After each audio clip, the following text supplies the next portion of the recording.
오늘 말씀의 제목은 나를 따르는 자는 생명의 빛을 얻으리라 이런 말씀 제목 가지고 함께 말씀을 나누고자 합니다. 보통 우리가 한 해를 마감하면 보통 우리가 숨가쁘게 달려왔다 뭐 이런 표현을 하기도 하는데 막상 마지막 31일을 딱 하고 나니까 언제 이렇게 한 해가 지나갔지 다 왔지 하는 생각이 듭니다. 우리 성도들은 한 해 동안 여러 가지 어려움도 있었고 또 많은 고난도 있었지만 또 이렇게 잘 이겨내시고 나오신 것 주님께서 기뻐하실 줄 믿습니다.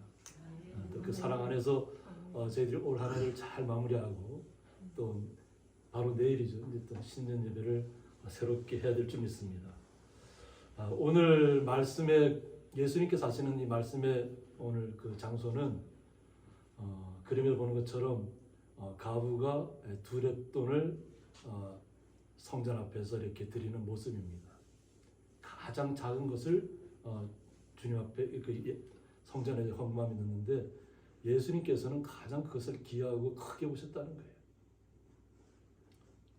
오히려 바리새인이나 저는 그 옆에 있는 바리새인들 모습 보면 뭐 지금 이렇게 흑백처럼 돼 있으니까 화려한 모습이 아닌데 그들은 굉장히 화려한 모습을 갖추고 있어요. 그리고 자신이 많은 부를 자랑하듯이 헌금함에다가 소리를 덩그렁덩그렁 내면서 냈다는 거예요. 그런 상황 속에서 오히려 두 렙돈 자신이 가진 것은 이것밖에 없는데 이것이라도 드려야 되겠다는 그 마음 때문에 드려지는 그것을 보고 예수님께서 가부를 칭찬하셨다는 겁니다. 그러면서 오늘 본문에 나오는 바리새인들과 그들이 무엇 때문에 진정한 주님의 자녀가 될 수 없는지를 이야기하고 있는 것입니다. 예수께서 또 말씀하여 이르시되 나는 세상의 빛이라고 했습니다. 제가 내일 되면 우리 김종우 시장님 찍은 그 사진 해맞이하는 사진을 보여드릴 텐데 빛은 어떤가요? 빛은 우리에게 다가오면 기쁨이잖아요. 근데 우리가 태양을 바로 볼 수 있나요? 나는 태양을 바로 볼 수 있다고 생각하시는 분입니다. 빛은 우리에게 너무나도 고마운 것이지만 그 빛을 우리가 직접적으로 볼 수는 없어요. 그 빛을 보는 순간에 우리는 실명하고 맙니다. 그러니까 하나님께서 뭐 동물들도 뭐 큰 독수리라든가 그 시력이 우리하고 틀립니다. 그러니까 우리가 볼 수 있는 것은 시각이 굉장히 작게 돼 있지만 뭐 독수리라든가 동물들은 또 이렇게 높이 나는 동물들은 아주 시각이 굉장히 밝아요. 또 우리 동물들은 우리를 칼라로 보는 게 아니라 흑백으로 봅니다. 우리가 예전에 흑백 텔레비전을 보면서 그냥 그것을 그대로 다 느꼈잖아요.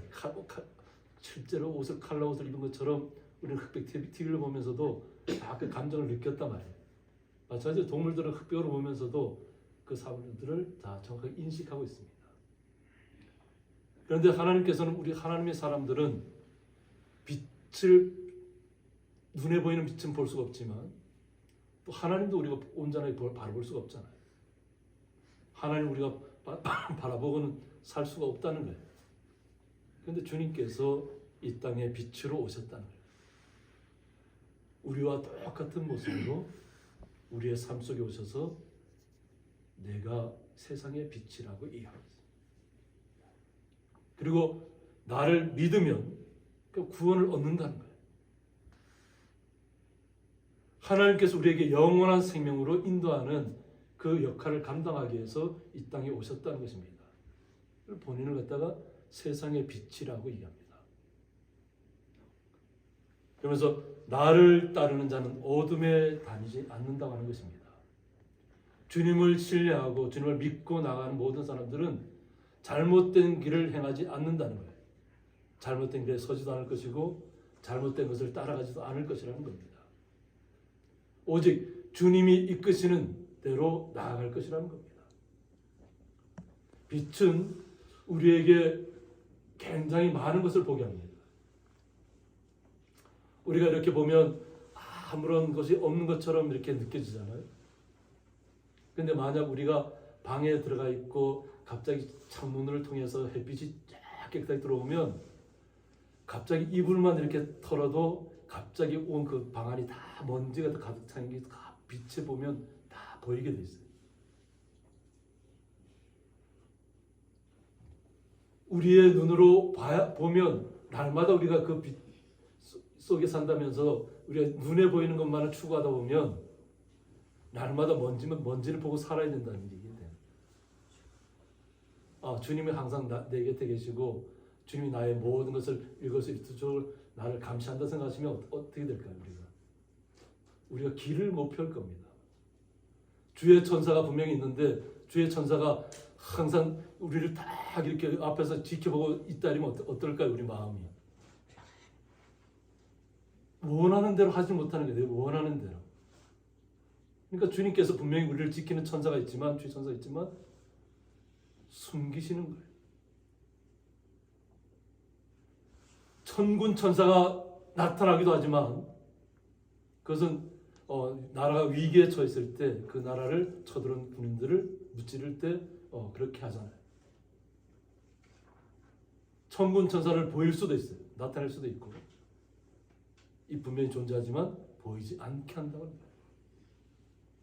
우리가 눈앞에 있는 주님을 온전히 신뢰하지만 날마다 그 주님께서 우리를 관찰하고 있고 날마다 내 옆에서 딱 따라다니면서 지키고 있다고 생각하면 너무 그죠? 내 의지하고 상관없이 그냥 따라가야 되는 거예요. 내 의지가 없는 것이죠. 근데 우리는 우리 스스로가 주님을 신뢰하는 거잖아요. 주님께서는 분명히 빛이었고 우리에게 말씀으로 나타나셨고 우리에게 영원한 생명, 영원한 구원을 우리에게 주셨습니다. 그러므로 주님의 나라에 이르기를 원하고 우리는 소망하며 살아갑니다. 만약 그 당시에 이스라엘 백성처럼 예수님이 항상 옆에 있어야 된다면 어떨까요? 예수님이 옆에 있을 때는 막 힘이 나는데 예수님이 잠깐 자리를 비우면 어떻게 해요? 갑자기 불안해질 수 있다는 거예요. 그러니까 그것을 해결하기 위해서 주님께서 우리를 위해서 오셔서 우리를 위해서 죽으시고 우리를 위해서 부활하셔서 영원한 생명으로 우리에게 나타나신 것입니다. 그리고 우리는 주님을 나의 마음속에 모시면 됩니다. 주님의 사랑이 우리에게 임하는 것입니다. 우리는 주님의 사랑을 마음으로 믿어서 입으로 시인하여야 될 줄 믿습니다. 그런데 유럽이라든가 이런 많은 나라들은 신화를 많이 믿잖아요. 그죠? 뭐 제우스 신이라든가.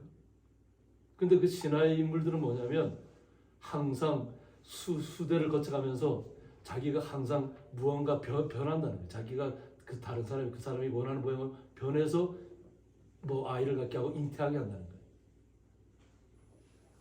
이것은 사람의 생각이기 때문에 그래요. 사람의 생각은 당연히 남녀간의 어떤 그런 결합이 있어야만 아이가 태어날 수 있다고 믿기 때문에 그래요. 근데 주님께서는 우리에게 성령으로 오셨다는 거예요. 그러니까 신화를 우리는 믿는 것이 아니라 온전한 사랑 대신 우리의 구원자 대신 주님을 믿는다는 것이죠. 그 주님을 우리는 따라가야 한다는 것입니다. 그러면 어둠에 다니지 않는다는 것입니다. 그리고 생명의 빛을 얻으리라고 했습니다. 주님의 사랑이 우리에게 다가왔습니다. 올 한 해를 잘 마무리하셨고 또 눈보라가 치는 가운데서도 그것을 뚫고 오셔서 주님을 예배하는 우리 성도님들 가슴 한번 다 각자 가슴에 손 얹어 보세요. 주님 감사합니다. 올 한 해 동안도 잘 지켜서 감사합니다. 새로운 해를 맞이할 때에도 주님의 사랑이 나를 떠나지 아니하고 주님께서 비치신 것처럼 우리도 그 생명의 빛을 날마다 따라가겠습니다. 주님께서 원하시는 것은 우리가 마음으로 믿어서 시인하는 것입니다. 그리고 그 주님의 사랑에서 떠나지 않는 것입니다. 주님은 생명의 빛으로 이 땅에 오셨다. 우리에게 생명을 부여해 주시기 위해 오셨던 것입니다. 그런데 바리새인들은 어떨까요? 바리새인들은 내가 너를 위하여 증언한다. 그러니까 스스로가 스스로를 빛이라고 얘기하니까 이해가 되지 않는 거잖아요. 자신들은 항상 메시아를 기대하고 소원한다고 하면서도 막상 메시아가 눈앞에 와 있는데도 믿지 않는 것이에요. 어떻게 메시아가 그냥 우리와 똑같은 모습으로 나타날 수 있냐는 거죠. 그리고 어떻게 스스로가 내가 생명의 빛이라고 얘기할 수 있냐는 거죠. 그러니까 이해가 안 된다는 거죠. 내 증언은 참되지 않다고 얘기합니다. 바리새인 입장에서는 항상 율법주의자잖아요.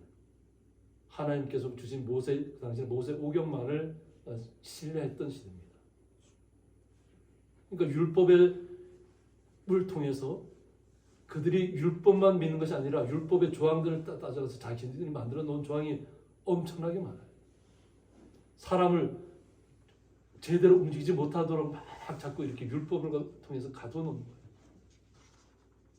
주님께서 우리를 원하시는 것은 우리가 주님을 사랑 안에 있으면 주님 안에서 자유를 누리라는 거예요. 주님 안에서 기쁨을 누리라는 거예요. 우리가 주님의 자녀이고 하나님의 나라를 상속받았는데 그것이 왜 부끄러운 일인가요? 자랑스러운 일이지. 주님이 나의 아버지가 되셨잖아요. 그럼 자랑해야 될 일이잖아요. 기쁨 가운데 걸어갈 일이잖아요. 영원한 나라가 이미 내 속에 와 있잖아요. 그런데 우리는 자꾸 눈앞에 있는 것만을 자꾸 바라보게 되잖아요. 오늘 바리새인들이 그와 같은 경우에 눈앞에 뭔가를 보여줘야만 믿겠다는 거예요. 메시아가 와 있음에도 불구하고 당신은 메시아가 아니라는 거예요. 너는 잘못됐다 이거예요. 예수님을 향해서. 이것이 우리의 어떤 예전에 어떤 주님을 영접하기 전까지는 그것이 우리의 모습이었습니다. 뭔가 내가 이해돼야만 한다는 거죠. 내 지식으로 내가 갖고 있는 뭔가를 내가 이해가 돼야만 무엇이 새롭게 변화될 수 있다 이런 거 하는데 주님께서 우리에게 많은 것을 요구하지 않아요. 제가 저희 어머니 얘기를 요즘 안 했는데 그 전에 했잖아요. 그냥 그 당시에는 여자들은 저희 할아버지가 그랬다는 우리 할아버지가 그랬다고 그래요. 시집 가면 이 배운 게 많으면 쫓겨난다는 거예요. 집에 가서 쫓겨난다. 결혼했다. 그러니까 너 배우지 말아라. 그래서 그 당시에는 1학년까지만 배우다가 그만뒀답니다. 어머니는 그러니까 지금으로 따지면 초등학교 1학년만 배운 거잖아요. 그런데 어머니가 주님을 영접하면서부터 말씀을 읽으면서부터 처음부터 읽은 건 아니에요. 그냥 저기 국민학교 그 노트 있잖아요. 한자 네모 한자 있는데 성경을 그대로 필사를 한 거예요. 삐뚤 빼뚤 하면서도 성경책을 하나 한자 한자 써 내려갔어요. 그러다가 어느 순간 글자가 다 겹쳐진 거예요.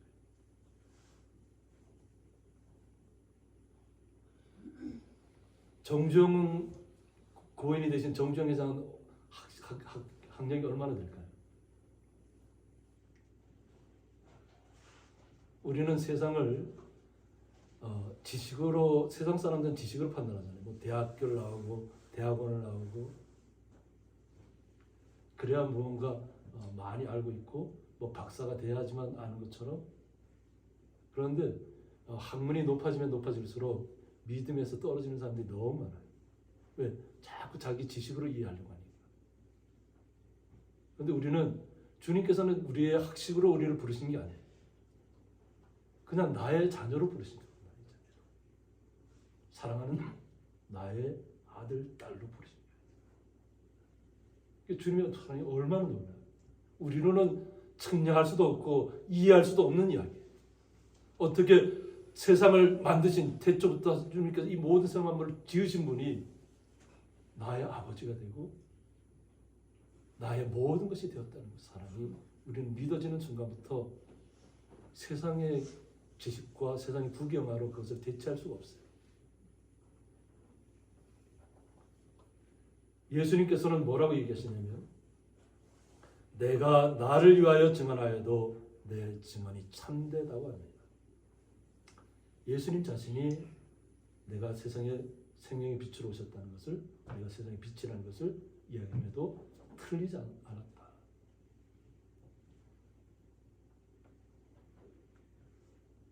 나는 내가 어디서 오며 어디로 가는 것을 안다고 했습니다. 주님께서는 세상 만물을 지으신 분이잖아요. 우리 성경을 읽다 보면 바리새인들이 그 자꾸 예수님들이 대항하면 예수님께서 그런 말을 해요. 아브라함은 나한테 그렇게 하지 않았다. 우리가 믿음의 조상을 아브라함이라고 얘기하잖아요. 근데 예수님께서 아브라함은 나한테 그렇게 하지 않았다. 그러니까 항상 태초부터 예수님 주님도 함께 있었다는 거예요. 항상 우리의 삶 속에서 이끌어 주셨다는 거예요. 우리가 걸어오는 모든 걸음 속에서. 그런데 정작 그 자신의 아브라함의 후손이라고 하는 유대인들은 정작 예수님을 영접하지 않고 있다는 거예요. 세상의 빛을 빛으로 이해하지 못하고 있다는 거예요.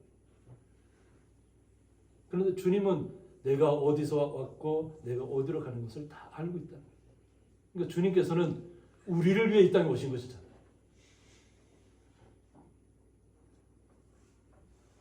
그냥 말 안 들으면 하나님께서 그냥 바로 사라지게 해도 우리가 이해를 달 수가 없어요. 근데 하나님께서 우리를 구원하시기 위해서 직접 육신의 몸으로 오셨다는 거예요. 예수님의 모습을 이사야 선지자가 어떻게 표현하냐면 볼품이 없다는 거예요. 질병도 있다는 거예요. 질고를 겪고 있다는 거예요. 아픈 과정 다 겪었다는 거예요. 예수님께서 이 땅에 오셔서 그냥 신처럼 막 이렇게 다니셨나요? 우리와 똑같은 모습으로 우리의 아픔도 알고 고통도 알고 슬픔도 알고 우리의 연약함도 알고 다 체험하셨다. 그리고 나서 낙심하고 있는 이 세상 사람들을 향해서 이 세상으로 끝나는 것이 아니라 영원한 세상이 있다는 것을 주님께서 알리시는 거예요.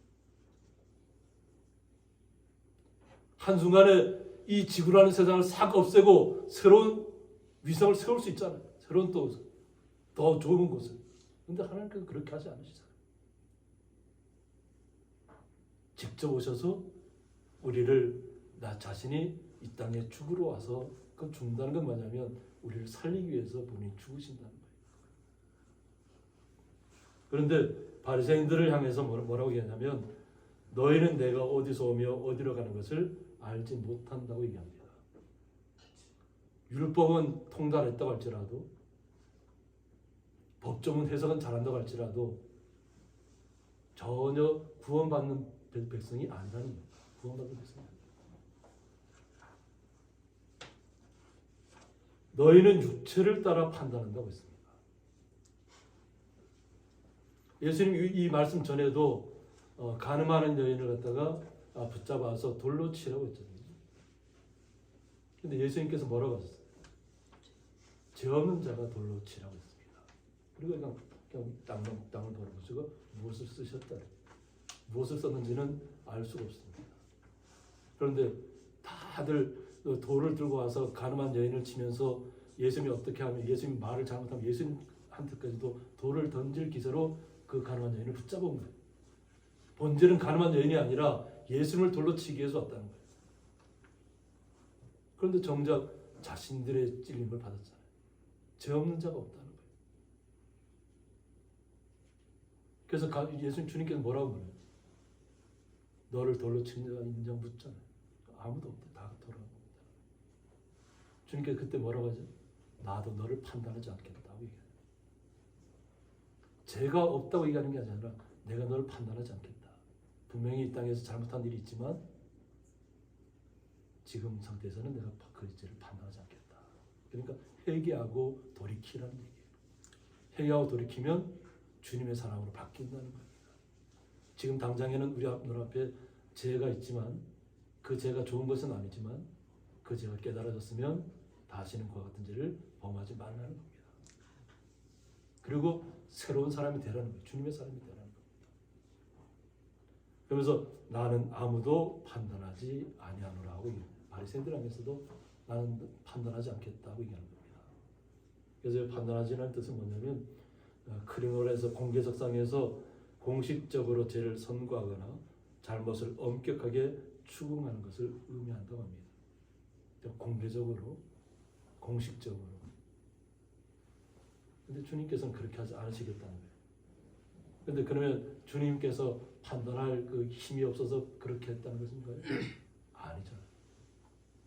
주님께서는 우리에게 사랑으로 오셨고 용서의 주님으로 오셨습니다. 그리고 우리에게 새로운 희망을 주시기 위해서 오셨습니다. 그리고 주님께서 다시 한번 말씀합니다. 나는 판단할 수 있다는 겁니다. 만일 내가 판단하여도 내 판단이 참되다고 하는 겁니다. 지금 당장 너희들 판단하지는 않았지만 나는 판단할 수 있다는 거예요.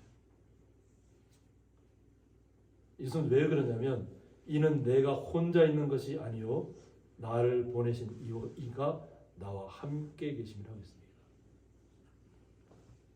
예수님은 육체의 모습으로 이 땅에 오셨지만 항상 우리 삼위일체 되신 하나님의 그가 항상 교통하고 계셨다.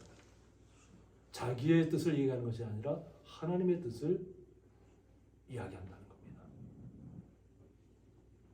주님과 하나님과 항상 함께 하셨다는 거예요. 그리고 주님께서 부활하신 다음에 무엇을 우리에게 주시잖아요? 성령님을 보내주시잖아요. 그러므로 우리가 주님 안에서 하나가 되는 것입니다. 우리는 주님의 자녀라는 그 신분이 얼마나 특별한 신분인지를 다시 한번 각성하셔야 될 줄 있습니다. 그냥 성도니까 그냥 성도라고 부르는가 보다 이게 아니고 성도의 자리가 어떤 이름이죠? 거룩한 자잖아요. 거룩한 모습으로 살아가라는 거예요. 주님께서 생명의 빛인 것처럼 우리도 이 땅에서 어둠에 다니지 아니하고 빛으로 다니라는 거, 빛으로 다니는 거예요. 주의 성령이 우리와 함께 하시면 우리는 날마다 주님과 함께해서 주님께서 인도하시는 대로 그 길을 걸어가시면 됩니다. 주님께서 원하시는 것은 많은 것을 원하시는 것이 아닙니다. 이 땅에서 우리가 무언가를 업적을 드러내야만 내가 너를 자녀로 인정해 주겠다 그런 건 전혀 없습니다. 오직 그 나의 마음만을 주님 앞에 드리라는 거예요. 성경에는 보면 그냥 잔치상에서 이렇게 떨어지는 부스러기를 주워 먹는 개들이 먹는 것을 요즘 개들도 그렇게 부스러기 주지 않잖아요. 근데 그 부스러기를 거지가 와서 주워 먹잖아요. 근데 그가 아브라함의 품에 안겼다는 거예요. 그 예수님께 비유로 우리에게 알려주셨잖아요. 이 땅에서 천하디 천하게 살아가도 주님을 모시고 있고 주님의 사랑을 알고 있다면 우리는 주님의 나라에서 하나님의 아들로 자녀로 나타나는 것입니다. 딸로.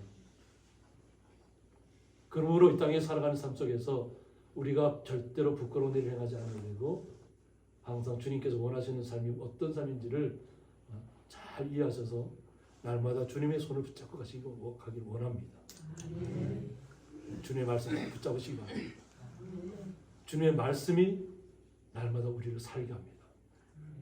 말씀이 우리를 생동력 있게 하고 그냥 힘 있게 하고 나에게 없던 힘도 나타나게 하는 것이 주님의 사랑인 줄 믿습니다. 그 주님의 사랑이 우리에게 다 임했다는 것입니다. 그래서 그 17절에 보면 너의 율법에도 두 사람의 증언이 참되다 기록되었으니 내가 나를 위하여 증언하는 자가 되고 나를 보내신 아버지도 나를 위하여 증언하신다고 했습니다. 하나님 아버지께서 자신을 보증한다는 얘기잖아요. 네. 그래서 바리새인들이 다시 한번 묻습니다. 이에 그들이 묻되 내 아버지가 어디 있느냐고 묻는데 예수께서 대답하시되 너희는 나를 알지 못하고 내 아버지도 알지 못하는도다 하고 얘기합니다. 바리새인들은 어떤 사람이라고요? 율법의 지식으로 가득 찬 사람들이에요. 겉모습은 아주 화려한 사람들이에요. 그런데 주님께서 뭐라고 하냐면 너희들은 하나님의 자녀가 아니라는 거예요. 율법은 알았을지 몰라도 너희들은 주님의 자녀가 될 수 없다는 거예요.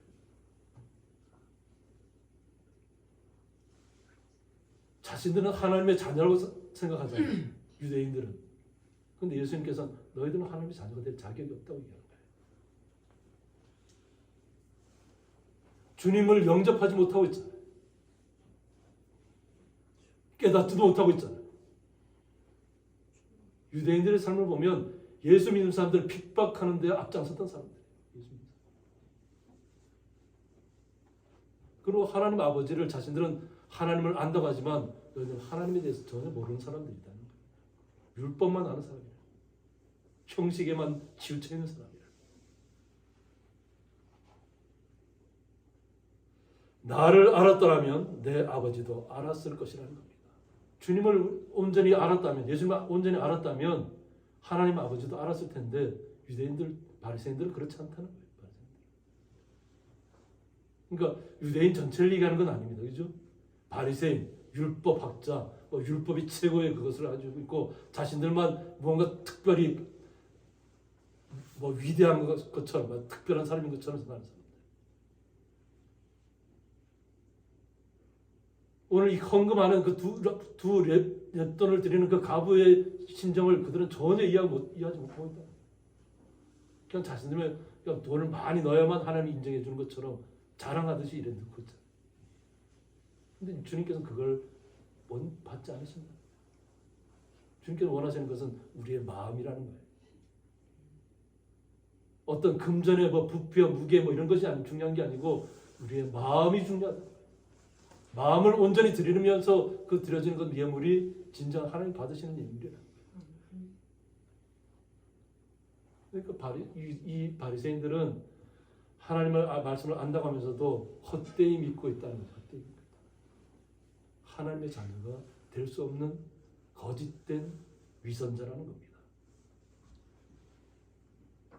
율법을 많이 알면 율법의 박사가 되면 뭐가 중요할까요? 남을 판단하고 남을 징계하고 바리새인들의 삶이 그랬다는 거예요. 자신이 스스로 판단하는 거예요. 그리고는 구별을 짓잖아요. 그런데 주님께서는 그렇게 하지 않으신다는 거예요. 판단하지 않으신다는 거예요. 이 땅에서 아직까지도 복음을 받아들이지 못한 분이 있다면 지금이라도 늦지 않았으니까 돌이키라는 겁니다. 그리고 주님의 자녀가 되라는 겁니다. 판단할 수 있지만 지금 판단을 유보하고 있다는 얘기예요. 주님께서. 주님의 자녀가 되는 권세를 우리에게 주셨다는 것입니다.